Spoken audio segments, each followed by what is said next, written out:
Hello students, welcome to my channel Ravindraj classes.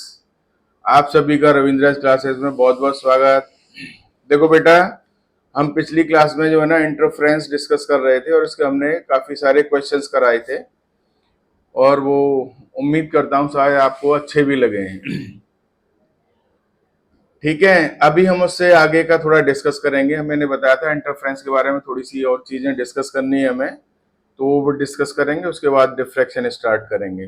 तो देखो क्या करते हैं, हमने आपको बताया था कि इंटरफ्रेंस में जो है ना क्या होता है, एनर्जी का रिडिस्ट्रीब्यूशन होता है। एनर्जी का रिडिस्ट्रीब्यूशन होता है, लाइट एनर्जी का। तो मतलब इंटरफ्रेंस के प्रोसेस में law of conservation of energy जो है ना कंप्लीटली क्या होता है, ओबेड होता है।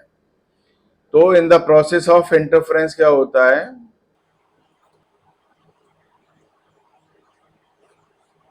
Interference law of conservation of energy इसको law of conservation of energy is completely obeyed.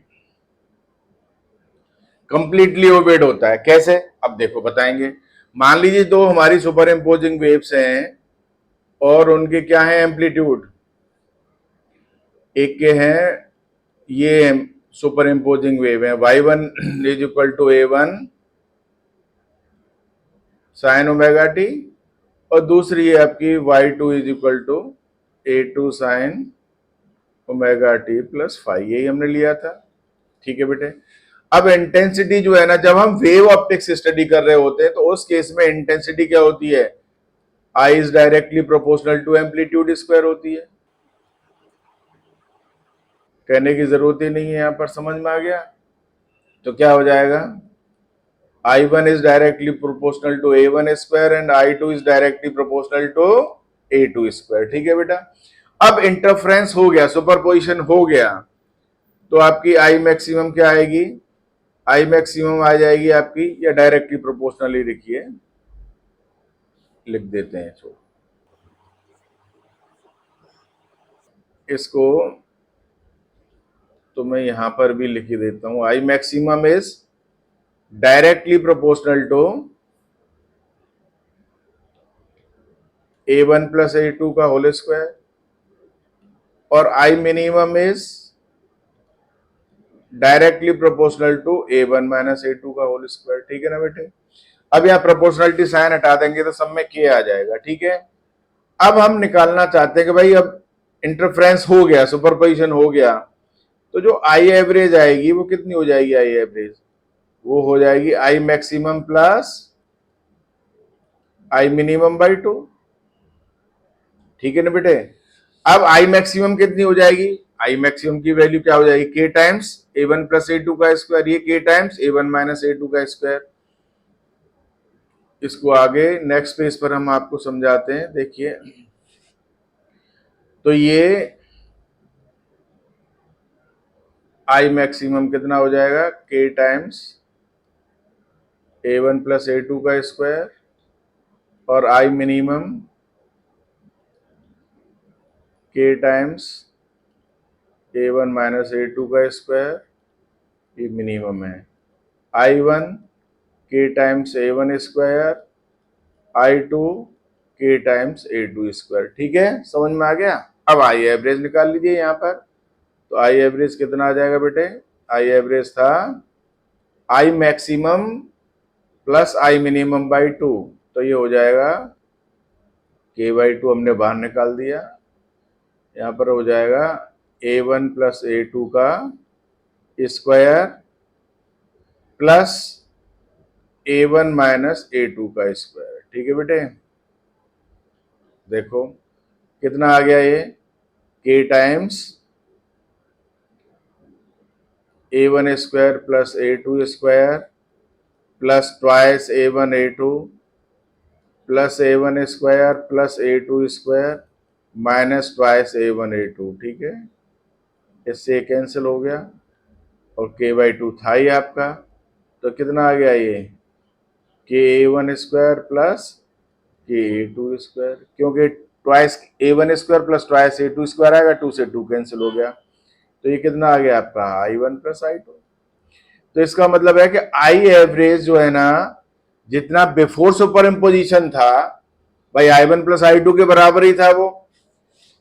Okay, तो जो इंटेंसिटी और अभी आफ्टर जो है ना इंटरफ्रेंस कितनी आ रही है, वो भी इतनी आ रही है आपकी। तो इसका मतलब है कि एनर्जी का कहीं पर भी कोई लॉस नहीं हुआ है, ना तो एनर्जी जो है ना क्या हुई है, कहीं पर प्रोड्यूस हुई है, ना डिस्ट्रॉय हुई है, सिर्फ एनर्जी का क्या हुआ है, ट्रांसफर हुआ है, रिडिस्ट्रीब्यूशन हुआ है। तो डिस्ट्रक्टिव इंटरफ्रेंस की जगह से कहां चली गई एनर्जी, जहां पर कंस्ट्रक्टिव इंटरफ्रेंस हो रहा था। तो energy is transferred from the position of destructive interference to position of constructive interference. क्या हो गया, एनर्जी का क्या हुआ, सिर्फ is transferred from position of destructive interference, destructive interference, ये destructive interference to constructive interference, ठीक है ना। तो जो इंटरफ्रेंस का फिनोमेना है वो it is in accordance with the law of conservation of energy. Energy का सिर्फ क्या हुआ है, आपका ट्रांसफर हुआ है। ये आपके अच्छे समझ में आ गई होगी। अब देखिए जरा हम पीछे लौटते हैं, देखिए क्या है कि मान लीजिए दो वेव्स थी जो हमने दी थी, तो एनर्जी का जो है ना इस तरीके से क्या होता है, आपका रिडिस्ट्रीब्यूशन होता है। इंटेंसिटी देखिए, मान लीजिए जो है ना हमने वेव सुपर इम्पोज की, तो ये पोजीशन है फेज डिफरेंस। कंडीशन आपको बताइए, कंस्ट्रक्टिव इंटरफ्रेंस कहां पर होता है, जहां पर फेज डिफरेंस आपका क्या होता है, 0, 2 पाई, 4 पाई, इस तरीके से। तो 0 की पोजीशन पर देखो इंटेंसिटी मैक्सिमम है, ये मैंने इसको जरा कलरफुल सा कर दिया है। फिर 2 पाई पर देखो, फिर इंटेंसिटी मैक्सिमम है। इधर 2 पाई पर ये क्या है, ये सेंट्रल जो है ना स्पॉट के सेंट्रल पोजीशंस के दोनों तरफ हैं, अपवर्ड और डाउनवर्ड ये पोजीशंस दिखाई गई इंटेंसिटी की। तो इस ग्राफ से आपको बहुत कुछ पता लगता है। देखिए क्या है कि जहां जहां पर phase difference 0, 2 pi and even multiple हो रहा है, वहां पर क्या हो रहा है, आपका कंस्ट्रक्टिव इंटरफेरेंस इंटेंसिटी मैक्सिमम हो रही है। और जहां पर ऑड मल्टीपल है, पाई, इधर पाई, 3 पाई, तो वहां पर क्या हो रही है, इंटेंसिटी मिनिमम हो रही है। अब ये पोजीशन क्यों दिखाई है आपको, ये इसलिए दिखाई है कि कंस्ट्रक्टिव इंटरफेरेंस पर क्या हो जाता है, इंटेंसिटी A1 प्लस A2 का स्क्वायर। मान लीजिए हमने क्या ले लिया कि दोनों के एम्पलीट्यूड बराबर हैं, तो दोनों के एम्पलीट्यूड बराबर में मिनिमम इंटेंसिटी कितनी हो जाएगी, 0, क्योंकि एम्पलीट्यूड 0 हो जाएगा। समझ में आ रहा है, तो वो हमने यहां बता दी। एक जनरल इंटेंसिटी हमने I0 ले ली एक वेव की, गॉट इट। तो देखिए ये जो है ना मैक्सिमम इंटेंसिटी जो है ना कितनी हो जाएगी, 4I0 हो जाएगी वहां पर। क्यों हो जाएगी, ये हम बता ही चुके थे आपको, एक फॉर्मूला बताया था कि नहीं बताया था हमने, I0 इज इक्वल टू कितना, I is equal to IR is equal to 4I0। कब होगा, जब फेज डिफरेंस आपका 0, 2 पाई इस तरीके के आएंगे। तो गॉट इट। एक फॉर्मूला हम आपको फिर चाहें तो अब बता देते हैं, 4I0 cos स्क्वायर 5/2, ये हमने आपको कराया था। देखो बेटा, 5 को 0 रखेंगे तो IR 4I0 आ जाएगी, 5 को 2 पाई रखेंगे तो पाई आ जाएगा, -1 का स्क्वायर हो जाएगा, फिर ये सब आपके आ जाएंगे। समझ में आ रहा है ना, गॉट इट। देखिए अब चूंकि यहाँ पर 5/2 आ रहा है, तो अगर मान लीजिए पाई डाला तो पाई/2 आ जाएगा। तो पाई/2 क्या होता है, cos पाई/2 0, तो 0 आ जाएगी इंटेंसिटी। 3 पाई पर तो 3 पाई/2 अगेन 0। तो आपकी ये हमने बता दिया। तो ये मैक्सिमम इंटेंसिटी 4I0 तक हो जाएगी, अगर I0 क्या है, एक वेव की इंटेंसिटी है तो। ठीक है, अब ये पोजीशन कौन सी दिखाई है हमने भाई, ये वाली, ये पोजीशन वो है जब आपकी क्या होंगी, नॉन कोहेरेंट सोर्सेज हो जाएं। जब नॉन कोहेरेंट सोर्सेज हो जाएंगे तो I0 क्या है, यहां पर I0 और I1 की वैल्यू, I0 ये I2 के बराबर भी है। समझ में आ गया ना, इसलिए अब ये क्लियर हो गया आपका। ये इंटेंसिटी जब आपके नॉन कोहेरेंट सोर्सेज होंगे उस पोजीशन में है, यानी ये वाली 2I0 जो दिखाई गई है। क्यों, क्योंकि जब नॉन कोहेरेंट होंगे ना तो रिजल्टेंट इंटेंसिटी कितनी आती है, I1 प्लस I2, यही आती है ना बेटा। तो I1 प्लस I2 में I0 प्लस I0 क्या हो जाएगी, आपकी 2I0। ये आपको अच्छे से समझ में आना चाहिए। तो ये पोजीशन क्या है, this position is corresponding to what, non coherent sources.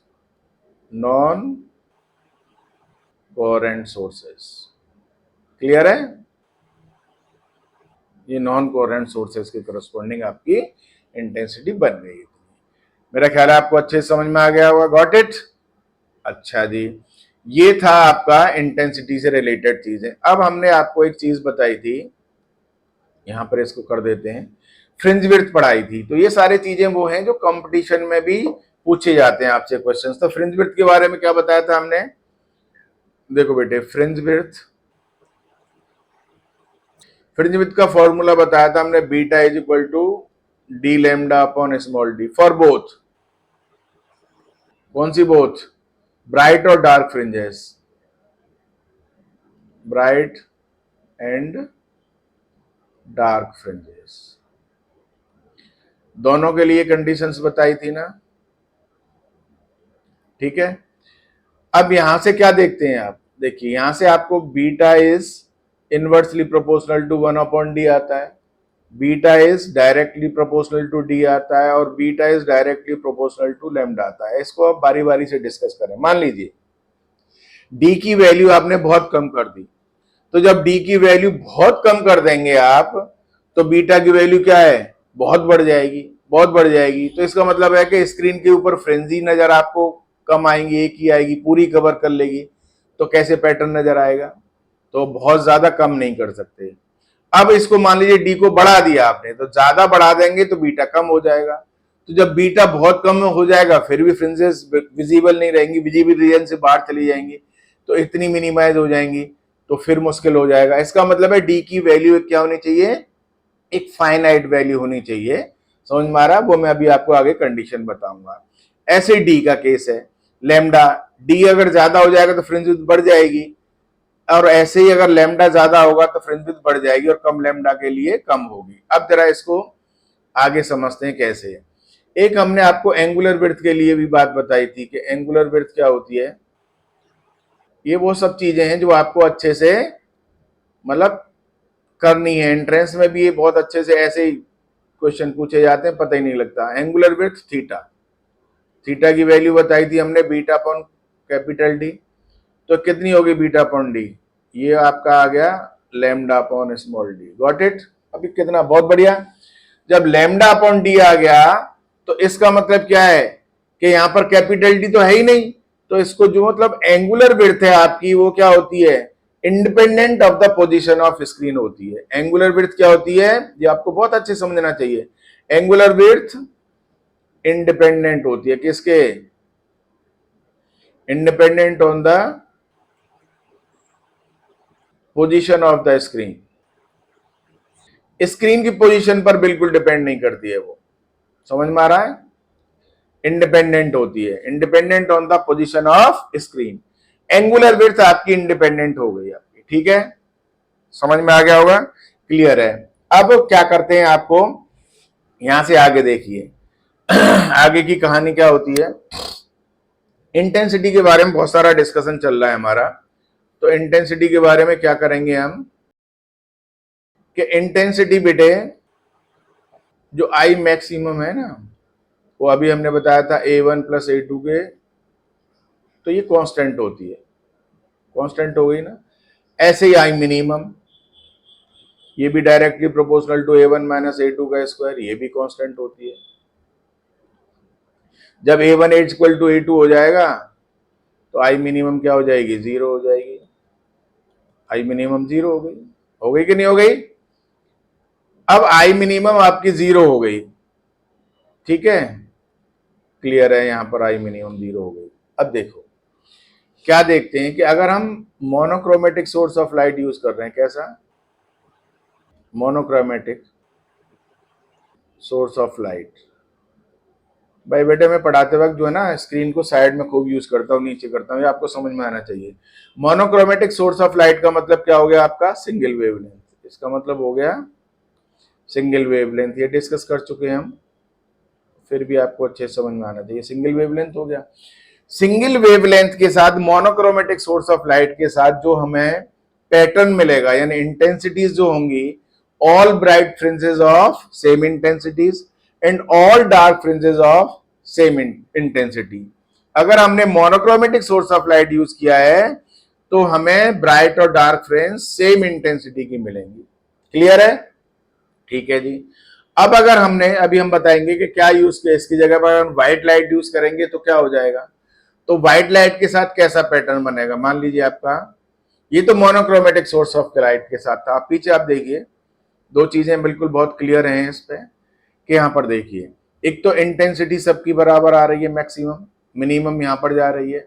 दूसरी बात है कि विड्थ जो है ना, विड्थ क्या होती है, separation between any two consecutive bright और डार्क फ्रिंजेस। देखो मान लीजिए आपकी पहली ब्राइट फ्रिंज ये बन रही है, दूसरी ये बन रही है, तो इन दोनों के बीच की सेपरेशन ये हुआ, ये फ्रिंज विड्थ कहलाएगी।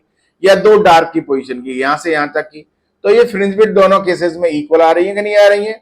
तो जब हमने monochromatic source of light use किया है तो we are getting the fringes, bright and dark fringes of equal intensities and equal width. बहुत इंपॉर्टेंट है आपको समझना। फिर मैं बोल रहा हूं, सुन लीजिए। When we use monochromatic source of light, we get all the bright and dark fringes of equal intensities and of equal widths. अब हमने क्या कर दिया, मोनोक्रोमेटिक सोर्स ऑफ लाइट को रिप्लेस कर दिया हमने व्हाइट लाइट से। When monochromatic source is replaced, monochromatic source is replaced by, क्या कर दिया बेटा, व्हाइट लाइट। अब क्या होगा, अब व्हाइट लाइट में तो 7 कलर्स होते हैं, तो क्या होता है, विवग्योर होता है, हो गए ना 7 कलर। अब इसमें जो वेवलेंथ होती है वो रेड कलर की सबसे ज्यादा होती है और वायलेट कलर की सबसे कम होती है, लीस्ट वेवलेंथ। और रिफ्रैक्टिव इंडेक्स उल्टा होता है, ये भी हम यहीं पर बता दें। वायलेट कलर का रिफ्रैक्टिव इंडेक्स सबसे कम और रेड कलर का रिफ्रैक्टिव इंडेक्स सबसे ज्यादा होता है। ठीक है ना, is that clear? Red colour की वेवलेंथ सबसे ज्यादा, तो रिफ्रैक्टिव इंडेक्स क्योंकि इनवर्सली प्रोपोर्शनल होगा, आगे चल के बताएंगे कि रिलेशन आता है यहां पर। ठीक है, ये साइन उल्टा लग गया, इसको हम हटा देते हैं साइन। वायलेट कलर की सबसे ज्यादा रिफ्रैक्टिव इंडेक्स और रेड कलर का सबसे कम होता है। ये इसका क्या होता है, रिवर्स रिलेशन होता है। अब देखिए, अब हमारी वेवलेंथ किस पर, फ्रिंज विड्थ किस पर डिपेंड करती है, वेवलेंथ के ऊपर। तो रेड कलर के लिए सबसे ज्यादा वेवलेंथ होगी, तो रेड कलर की जो है ना वो क्या होगी, विड्थ ज्यादा हो जाएगी। वायलेट कलर की लीस्ट विड्थ होगी। तो जब हम व्हाइट लाइट जो है ना क्या करेंगे, यूज करेंगे, तो व्हाइट लाइट के साथ क्या मिलेगा हमें, सेंटर स्पॉट व्हाइट मिलेगा, few colour fringes on either side of the screen, दोनों तरफ मिलेंगी। Then white illumination. एक्चुअली होता है क्या है बेटा, तो व्हाइट लाइट के साथ पहले तो समझ लीजिए कि आपका सेंट्रल स्पॉट कैसे मिलेगा। सेंट्रल जो है ना वो क्या होगी, ये मैं ऐसे लिख देता हूं, व्हाइट। ठीक है, few coloured fringes of unequal width मिलेंगी आपको, and then white illumination. White illumination क्यों मिलेगा आपको, ये मैंने इसलिए लिख दिया है कि जो भी पूछा जाए आप उसको क्लियर से लिख देखिए। किसी पर्टिकुलर पोजीशन पर जिस वेवलेंथ की कंडीशन कंस्ट्रक्टिव इंटरफेरेंस की कंडीशन को जो है ना सेटिस्फाई करेगी, तो वही कलर उस पॉइंट पर मिलेगा, हमें उस पर्टिकुलर पोजीशन पर मिलेगा। फिर मैं रिपीट करता हूं, जिस कलर की wavelength condition of constructive interference को जिस पोजीशन पर सेटिस्फाई करेगी, वहां पर हम उसी कलर की जो है ना आपको क्या मिलेगी, फ्रिंज मिलेगी। ठीक है बेटा, अच्छा ये तो क्लियर हो गया। अब होता क्या है कि फ्यू कलर फ्रिंजेस मिलते हैं, क्यों मिलते हैं, डिफरेंट वेवलेंथ है, तो आपको पता ही है कि बीटा में लैम्डा आ रहा है। विड्थ किसकी ज्यादा होगी, रेड कलर की ज्यादा होगी, वायलेट की कम होगी, तो कलर फ्रिंजेस मिल गई। उसके बाद क्या होता है कि स्क्रीन से थोड़ी दूरी पर जो है ना बहुत सारी वेवलेंथ एक साथ ही कंडीशन ऑफ मैक्सिमा को सेटिस्फाई करेंगी। जब बहुत सारी वेवलेंथ एक साथ मैक्सिमम कंडीशन को सेटिस्फाई करेंगी, तो फिर उनका जो है ना वो क्या हो जाएगा, जो नेट इंपैक्ट आएगा वो कैसा हो जाएगा, व्हाइट हो जाएगा। इसलिए हम क्या मिलता है आपको, व्हाइट इल्यूमिनेशन मिलता है।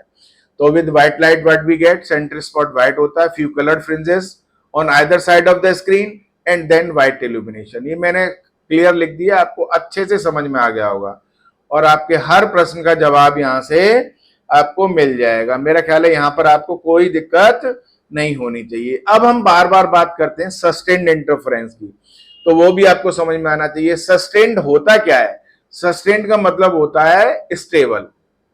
ठीक है बेटा, तो मैं यहां पर बताता हूं, इसलिए उसको क्या लिखते हैं हम? Sustained, sustained, sustained interference.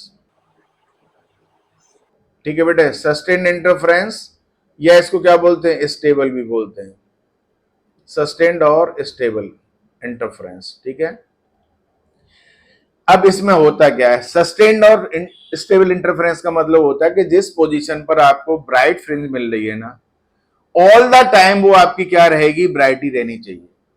जिस पोजीशन पर आपको डार्क फ्रिंज मिल रही है, ऑल द टाइम वो डार्क ही नजर आए, डार्क ही रहे। तो इस तरीके के जो है ना इंटरफेरेंस को हम क्या बोलते हैं? सस्टेन्ड इंटरफेरेंस रहता है।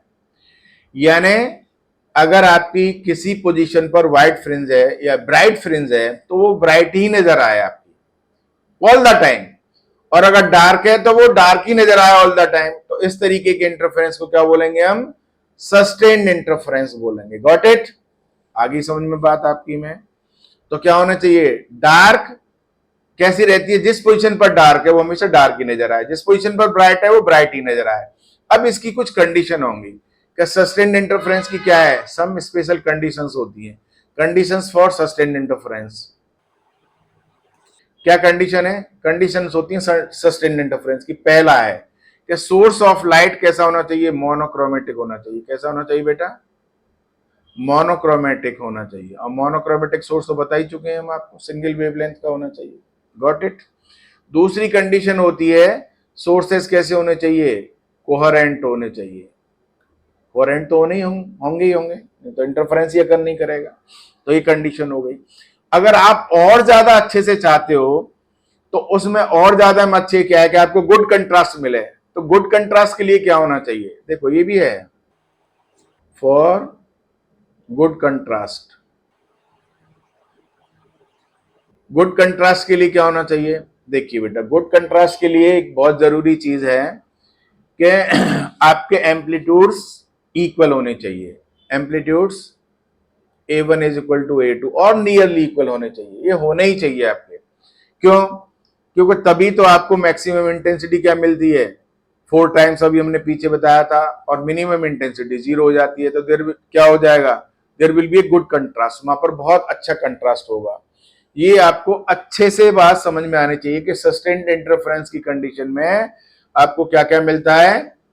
पहली चीज क्या होनी चाहिए? मोनोक्रोमेटिक सोर्स ऑफ लाइट होना चाहिए, कोहेरेंट होना चाहिए। फिर आपका गुड कंट्रास्ट के लिए कंडीशन आती है आपकी A1 इज इक्वल टू आपका A2 होना चाहिए। समझ में आ रहा है कि नहीं आ रहा है? ठीक है, और आगे कंडीशन एक क्या आएगी आपकी, जो अभी हमने बताया था कि ये फॉर गुड कंट्रास्ट है कि डी की वैल्यू काफी कम होनी चाहिए। मतलब इतनी कम ना हो कि आपको डी जब बहुत कम हो जाएगा तो फ्रिंज विड्थ बहुत बढ़ जाएगी, बहुत बढ़ने का मतलब एक ही फ्रिंज नजर आएगी। तो डी शुड बी स्मॉल। ये भी आपको, ये मैंने आपको लिख दिया, ये गुड कंट्रास्ट के लिए कंडीशन आ जाएंगी तो बहुत अच्छा हो जाएगा। ये आपकी है, और ज्यादा इस पर दिमाग ज्यादा लगाने की जरूरत नहीं है। फालतू 10 कंडीशंस लिखने का कोई सेंस नहीं होता, उन्हीं चीजों को बार बार रिपीट करते रहो। तो ये मैंने बिल्कुल टू द पॉइंट आपको समझा दिया अच्छे से।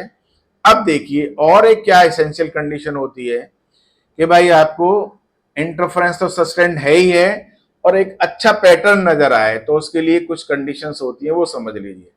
मान लीजिए ये यहाँ पर आपका क्या है? एक सोर्स है, लाइट का सोर्स है। ये मैंने सोर्स बना दिया यहाँ पर, ठीक है ना बेटा? इसको एस लिख दिया, स्मॉल एस।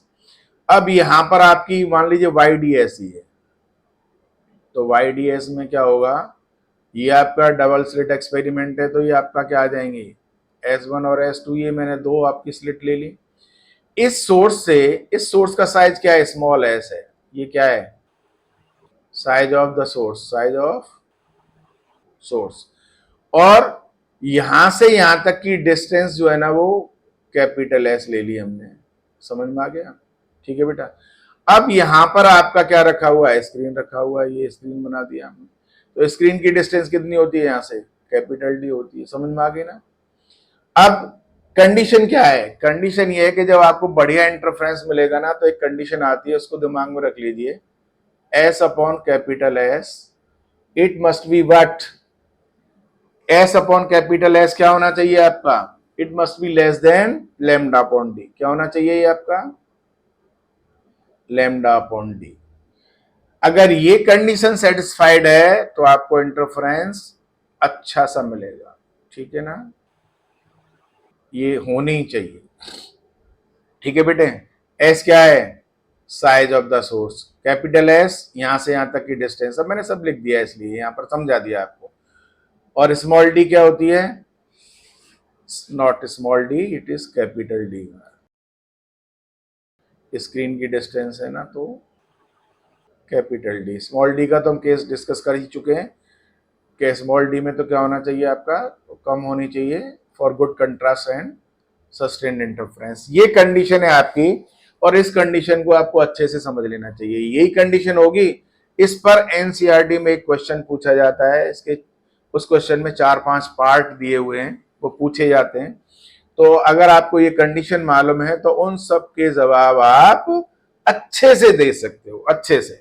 देखो कुछ चीजें और आएंगी। अब मान लीजिए एक चीज और मैं आपके साथ डिस्कस करना चाहूंगा, देखता हूं, देखते हैं क्या है कि जो ईएम वेव्स हैं, लाइट वेव्स कैसी होती हैं, ईएम्स होती हैं, ईएम इलेक्ट्रोमैग्नेटिक वेव्स होती हैं, आपको बताया था हमने, light waves are electromagnetic, are EM waves in nature, होती हैं कि नहीं होती हैं, ट्रांसवर्स तो होती हैं, ये आपको समझ में आया। तो इसमें इलेक्ट्रिक और मैग्नेटिक फील्ड वेक्टर दो होंगे कि नहीं होंगे, कौन कौन से होंगे इसमें, electric and magnetic field vector दोनों होते हैं ना। अब ये भी एक प्रश्न पूछ लिया जाता है, ठीक है ना बेटा, electric and magnetic field vector होते हैं दोनों, और which are perpendicular to each other and also perpendicular to the direction of wave propagation. अब इसमें पूछा जाता है कि इलेक्ट्रिक और मैग्नेटिक फील्ड में से भैया कौन सा ज्यादा पावरफुल है। ठीक है, अब हम यहां पर बात करते हैं, ये दोनों एक दूसरे के परपेंडिकुलर है। मान लीजिए आपका क्या है, क्यू चार्ज है, let q be any charge moving with velocity v, moving with velocity v, ठीक है ना। अब स्पीड ऑफ लाइट कितनी है आपकी, वो तो c होती है, स्पीड ऑफ लाइट वो तो आपकी c होगी होगी ना। देखिए बेटा, एक कंडीशन आती है वेलोसिटी सिलेक्टर में, हम बताते हैं आपको कि मान लीजिए आपके क्या है, इलेक्ट्रिक फील्ड वेक्टर है, यानी आपका इलेक्ट्रिक फील्ड वेक्टर है और magnetic field vector and b all are perpendicular, all are perpendicular to each other. ये वेलोसिटी सिलेक्टर में कंडीशन बताई जाती है। तो हम यहां पर बात करते हैं, देखिए कि जो इलेक्ट्रिक फोर्स है ना चार्ज के ऊपर, वो कितना लगेगा, Q इंटू ई, और मैग्नेटिक फोर्स कितना हो जाएगा, यहां पर मैग्नेटिक फोर्स हो जाएगा q b b sine theta होता है। अब साइन थीटा तो आएगा ही नहीं क्योंकि थीटा 90 डिग्री हो गया, तो क्यू बी बी हो गया कि नहीं हो गया, थीटा 90 डिग्री, तो आपको सोचने की जरूरत नहीं है, ठीक है, हियर थीटा इज 90 डिग्री। ठीक है बेटे, अब हम क्या है अच्छे से समझिए, देखिए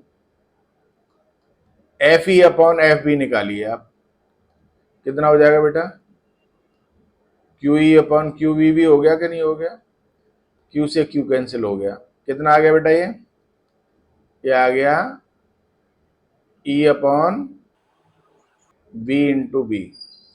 अब देखिए एक कंडीशन आती है कि जब एक चार्ज पार्टिकल के ऊपर इलेक्ट्रिक और मैग्नेटिक फील्ड वेक्टर, वो दोनों ये फोर्स लग रहे हैं और इक्विलिब्रियम की पोजीशन है, इन इक्विलिब्रियम। अब इक्विलिब्रियम में क्या होता है बेटा, नेट फोर्स जीरो होता है, नेट फोर्स इज जीरो, ये वेलोसिटी सिलेक्टर की कंडीशन है, इसलिए मैंने आपको यहां बता दी है, मैग्नेटिज्म में पढ़ाई जाती है।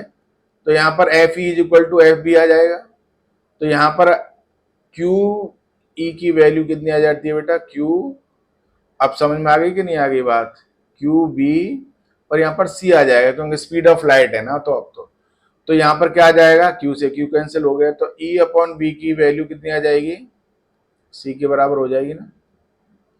अब यहाँ पर क्या आ जाएगा, तो इज दैट क्लियर? आपको अच्छे से समझ में आ रहा होगा ये।